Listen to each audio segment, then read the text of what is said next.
ये कहानी एक साधारण मछुआरे एरिक की है जो रोज की तरह अपनी छोटी सी नाव लेकर समुद्र में मछलियां पकड़ने निकलता है। लेकिन उस दिन परिस्थितियां अचानक बदल जाती हैं। मौसम साफ होने के बावजूद कुछ ही मिनटों में चारों तरफ घनी धुंध छा जाती है और वह रास्ता भटक जाता है। तभी एरिक को दूर पानी में एक पुरानी और सुनसान सी नाव तैरती दिखाई देती है। उत्सुकता से वह अपनी नाव उस जहाज के किनारे बांधता है और अंदर जाकर देखने का फैसला करता है। अंदर कदम रखते ही उसके रोंगटे खड़े हो जाते हैं। पूरा जहाज बिल्कुल खाली, कोई आवाज तक नहीं, बस एक ऐसा डरावना सन्नाटा जो दिल की धड़कनें बढ़ा दे। अजीब बात यह थी कि जहाज पर सब कुछ बिल्कुल ताजा और व्यवस्थित था। खाना रखा था, बर्तन साफ थे, कपड़े सही से रखे हुए थे और कई जगह ऐसा लग रहा था जैसे अभी कुछ देर पहले कोई इंसान यहाँ मौजूद था, लेकिन वहाँ कोई नजर नहीं आ रहा था। एरिक जहाज के इंजन को चालू करने की कोशिश करता है, लेकिन वह बिल्कुल जवाब नहीं देता। इतने बड़े समुद्र में एक खाली जहाज से आमना सामना होने पर वह और भी परेशान हो जाता है। वह दूरबीन से आसपास देखने की कोशिश करता है,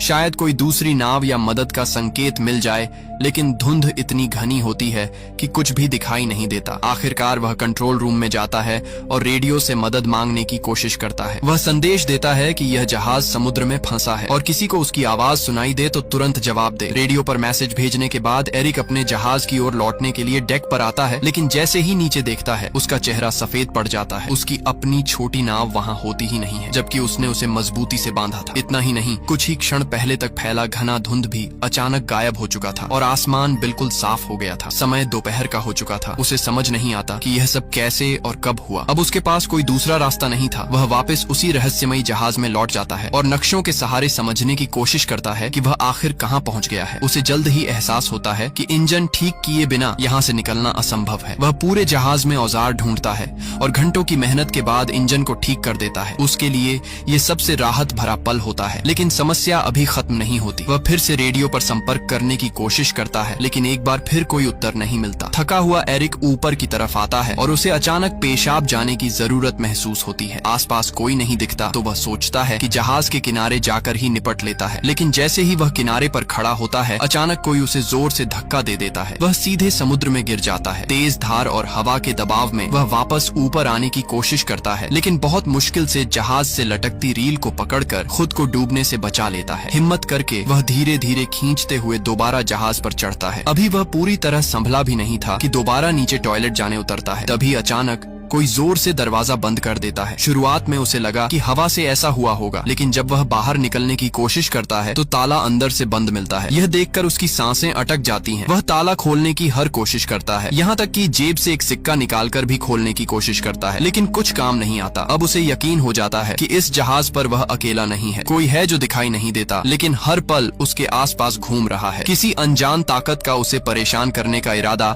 साफ नजर आने लगता है। वह जोर से चिल्लाता है, जो भी हो कृपया दरवाजा खोल दो, मैं सिर्फ देखने आया हूँ। लेकिन उसे कोई जवाब नहीं मिलता। डर और बेचैनी के बीच वह केबिन की ओर बढ़ता है और वहाँ पहुंचकर जो देखता है उससे उसकी रीढ़ में सिहरन दौड़ जाती है। फर्श पर खून के धब्बे, माहौल इतना डरावना कि कोई भी सामान्य इंसान वहाँ से भाग खड़ा हो। लेकिन एरिक हिम्मत जुटाता है, एक कैंची उठाता है और दरवाजा खोलने की कोशिश करता है। तभी अचानक पूरा जहाज जोर जोर से हिलने लगता है। ऐसा लगता है जैसे कोई बड़ा हादसा होने वाला है। वह डर के मारे ऊपर की ओर भागता है और एक खिड़की से बाहर झांकता है। सामने दूर से एक विशाल कार्गो जहाज उनकी दिशा में तेजी से आता दिखाई देता है। उसकी सीधी टक्कर इस जहाज से होने वाली थी। एरिक समझ जाता है कि अगर टक्कर हुई तो वह जिंदा नहीं बचेगा। वह किसी तरह ध्यान आकर्षित करने की कोशिश करता है। अपनी शर्ट उतारकर जोर जोर से हवा में लहराता है, लेकिन इतना विशाल जहाज उसे देख ही नहीं पाता। अब उसके सामने एक ही रास्ता बचता है, जहाज को रोकना। तभी उसकी नजर खिड़की के पास लटकी एक लंबी रस्सी पर पड़ती है। वह तुरंत एक उपाय सोचता है। रस्सी को बांधकर वह उसे पानी में फेंक देता है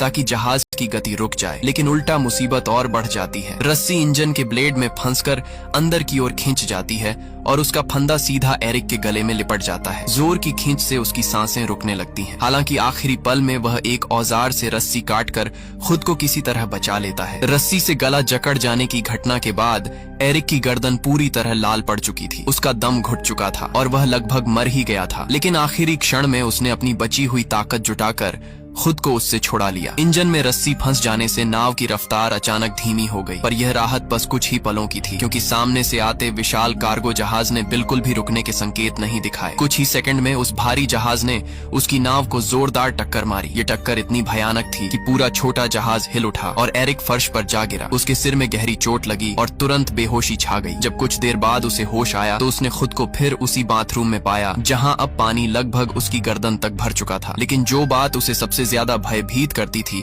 वह यह थी कि यह पानी समुद्र का नमकीन पानी नहीं था, बल्कि एकदम मीठा और साफ था, मानो कोई जानबूझकर उसे मानसिक रूप से तोड़ने के लिए हर कदम सोचे समझे तरीके से उठा रहा हो। थक कर टूट चुका एरिक अब विनती करने लगा, जो भी हो कृपया मुझे यहाँ से जाने दो। लेकिन पूरे जहाज में वही खामोशी थी जो हर बार उसे और भी ज्यादा डराती थी। भूख और प्यास से बेहाल होकर उसने शॉवर से बचे हुए पानी को पिया, पर कुछ ही क्षणों में वह भी खत्म हो गया। जब उसने सिंक से पानी पीने की कोशिश की तो पानी का स्वाद बदल चुका था, अब वह खारा था। इसी से उसे अंदाजा हुआ कि कहीं न कहीं जहाज में रिसाव हो चुका है और समुद्र का पानी अंदर आने लगा है। यह समझते ही उसकी घबराहट और भी बढ़ गई, क्योंकि इसका मतलब था कि यह नाव अब ज्यादा देर पानी पर नहीं टिक पाएगी। उसने दरवाजा खोलने की कोशिश की, लेकिन वह बाहर से बंद था। ऐसा लग रहा था कि कोई अदृश्य ताकत उसके हर कदम पर नजर रख रही है और उसे बाहर निकलने से रोक रही है। रात होने तक पानी लगातार बढ़ता गया और वह बहुत थक चुका था। आखिरकार थकावट से उसकी आंख लग गई। रात में समुद्र पर तेज तूफान आया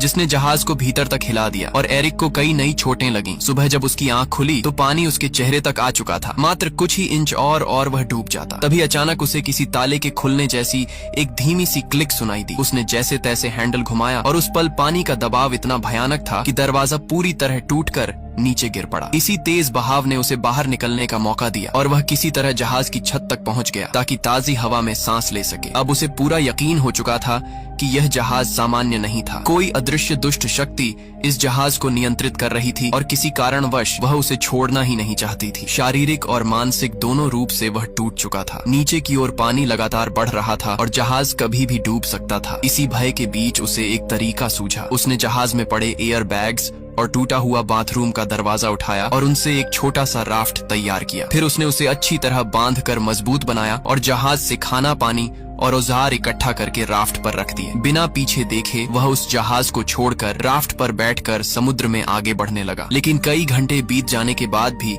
वह उस बड़े जहाज से ज्यादा दूर नहीं जा पाया। सबसे अजीब बात यह थी कि वह जहाज जिसे वह सुबह सुबह डूबता हुआ देख रहा था अब भी उसी हालत में बिना हिले डुले खड़ा था। उसे समझ नहीं आ रहा था कि इतना बड़ा रिसाव और इतना पानी भरने के बावजूद यह डूब क्यों नहीं रहा। तभी उसके दिमाग में एक विचार आया, अगर यह अभी तक नहीं डूबा तो क्यों ना इसे ठीक ही कर लिया जाए। वह वापस जहाज के पास लौटा और सबसे पहले रिसाव को ठीक किया। फिर पाइप और औजारों से एक अस्थायी पंप तैयार किया और धीरे धीरे जहाज में भरा पानी बाहर निकाल दिया। इसके बाद उसने नाव के बाकी हिस्सों की भी मरम्मत की ताकि आगे कोई दिक्कत न हो। काम पूरा करने के बाद वह फिर रेडियो पर गया और मदद मांगने की कोशिश की, लेकिन इस बार भी कोई जवाब नहीं आया। थका हारा वह फिर कंट्रोल रूम में लौटकर नक्शों को देखने लगा। जब उसने इंजन चालू किया तो उसकी उम्मीदें फिर टूट गईं। जहाज एक इंच भी नहीं हिला, मानो समुद्र ने उसे अपनी जगह पर चिपका दिया हो। वह पूरी तरह टूट चुका था कि तभी उसकी नजर दूर एक और जहाज पर पड़ी। यह देखकर उसके अंदर फिर से आशा की एक किरण जाग उठी। उसने तुरंत राफ्ट उठाया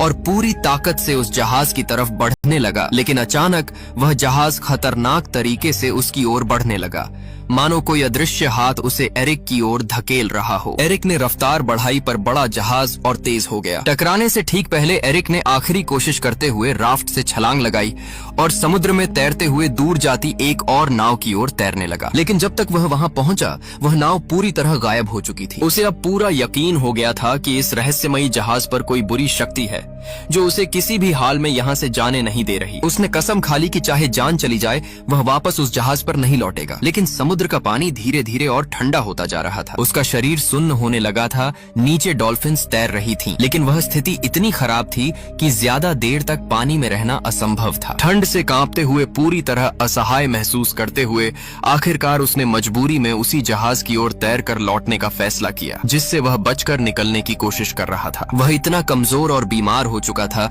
कि उसके पास सोचने की भी ताकत नहीं बची थी। वह चुपचाप एक कंबल ओढ़कर जहाज के कमरे में लेट गया और गहरी नींद में खो खो गया। अगली सुबह जब एरिक की आंख खुली तो उसकी पहली इच्छा थी कि वह हर हाल में इस भयावह जहाज से बाहर निकल जाए, लेकिन जैसे ही उसने उठकर दरवाजे की तरफ कदम बढ़ाया उसका दिल बैठ गया। कमरे का दरवाजा फिर से बंद था, वह अंदर फंस चुका था। यह नई मुसीबत उसे और ज्यादा तोड़ने लगी। उसे समझ नहीं आ रहा था कि आखिर यह जहाज उसके साथ ऐसा क्यों कर रहा है, किस ताकत ने उसे कैद कर रखा है। उसकी नजर अचानक कमरे के एक कोने में बनी छोटी सी लकड़ी की केबिन पर पड़ी। जैसे ही उसने उसे खोला, ऊपर की तरफ एक संकरा रास्ता नजर आया, एक वेंटिलेशन शाफ्ट जिससे शायद बाहर निकला जा सकता था। एरिक उस छोटे से केबिन में घुस गया जो एक बेहद तंग, अंधेरा और धूल भरा स्टोरेज एरिया था। वह कई बार ऊपर चढ़ने की कोशिश करता, लेकिन हर बार फिसलकर नीचे गिर जाता। गिरते हुए उसकी पीठ, हाथ और पैरों पर चोटें भी आईं, मगर वह रुका नहीं। बार बार गिरकर खुद को संभालकर आखिरकार वह वेंटिलेशन की खिड़की तक पहुंच गया। उसने पूरी ताकत से खिड़की को धकेला, झटके दिए,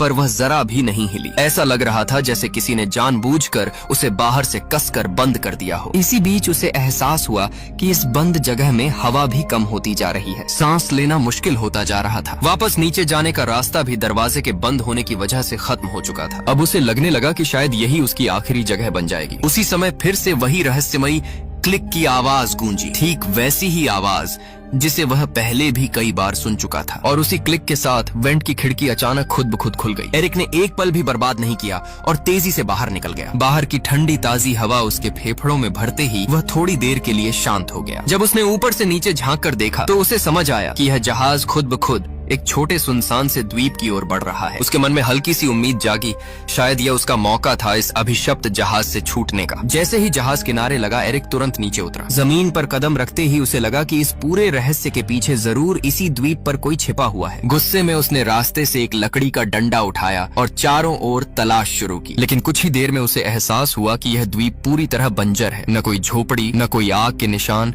न पैरों के निशान। यहाँ किसी इंसान के होने का तो सवाल ही नहीं था। यह देखकर उसका गुस्सा अब डर में बदल गया। आखिर यह सब कौन कर रहा है? द्वीप से बाहर निकलते ही उसकी नजर एक अजीब दृश्य पर पड़ी। वही रहस्यमयी जहाज जिसने उसे यहाँ तक पहुँचाया था, अब शांति से समुद्र की सतह पर आगे बढ़ रहा था, मानो किसी और शिकार की तलाश में हो। यह देखकर एरिक को पूरा यकीन हो गया कि यह जहाज इंसानों द्वारा नहीं, बल्कि किसी अंधेरी खतरनाक शक्ति द्वारा नियंत्रित है। अगर उसे अपनी जान बचानी है तो उसे तुरंत इस द्वीप से निकलने का कोई रास्ता खोजना होगा। वह खोजबीन करते करते द्वीप की सबसे ऊंची चोटी तक पहुंच गया। वहां से उसे दूर एक और द्वीप दिखाई दिया, लेकिन वह इतना दूर था कि वह वहां क्या हो रहा है कुछ समझ नहीं पाया। फिर वह द्वीप के पीछे की तरफ घूमते हुए नीचे उतरा और तभी उसकी सांसें अटक गईं। वह ठीक उसी जगह पहुंच चुका था जहां से उसकी पूरी घटना की शुरुआत हुई थी। वही किनारा, वही वातावरण और सबसे चौंकाने वाली बात, उसकी अपनी छोटी नाव वहीं बंधी हुई थी, ठीक उसी स्थिति में जैसे उसने पहले दिन छोड़ी थी। यहाँ तक कि आसपास खड़े लोग भी